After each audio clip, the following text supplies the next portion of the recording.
Okay, is my face in the screen all the way? My chin? My head? This cheek? This cheek? Okay. We have a Momentum 328M on the Happy Jack bunk. We had 3 kids, 1, 2, 3 short ways. However, the oldest one has outgrown that and his feet stick off, so that's not gonna work anymore. It's time to come up with a new strategy. I have looked and looked and looked to see if anybody has tried modifying the cabinet space. Haven't seen that anyone's done it. We have one little girl that's ready for a bed of her own. We're gonna try it. I'm very nervous right now because it's a beautiful wooden piece and the engineer calls me a, what did he call me? Rambo. No, what did he say? What did he call me? Tarzan. No, not Tarzan. I can't remember what he said, what he called me. He said you just go destructo mode when you get that screwdriver. You take a hammer to a knife fight or forget, whatever. This pass-through storage, this has a pretty reasonable depth. This middle one has less, so I've uncovered the first reason why. There's some wiring back there, so we'll have to deal with that somehow. I don't know what's behind that panel. We'll find out something because it appeared, nope, something's back here too, because that's also a shallower depth.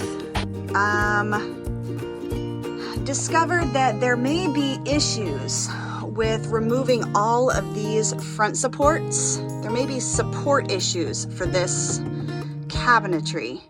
So we're going to not yet remove it. We're going to try to first mount a board, 3/4 inch plywood board that's about flush with this, that comes out to the width of, you know, what we need to hold her mattress.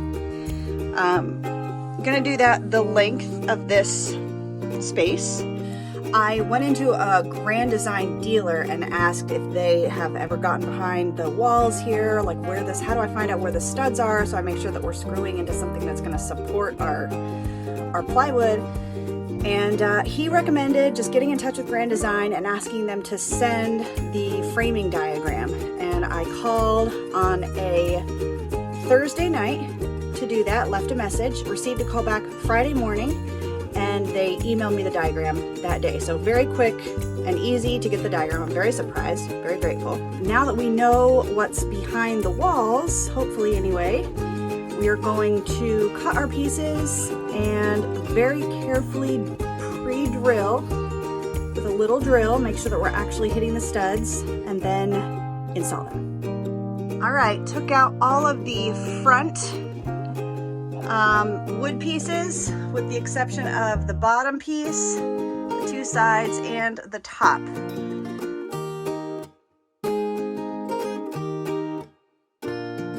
Okay, so we've got the plywood base.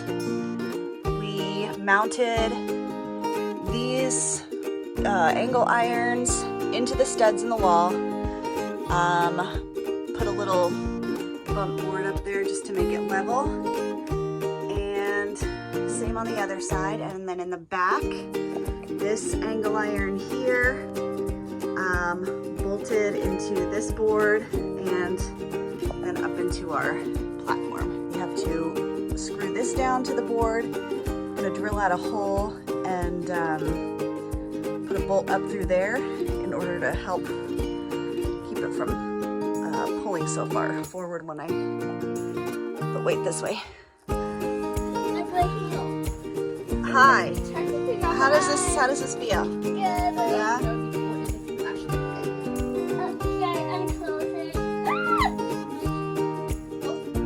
open both of them. Finish the front piece. Oh, Nava, you're picking your nose in the video. Ew. Okay. So we have the front facing piece, and we drilled.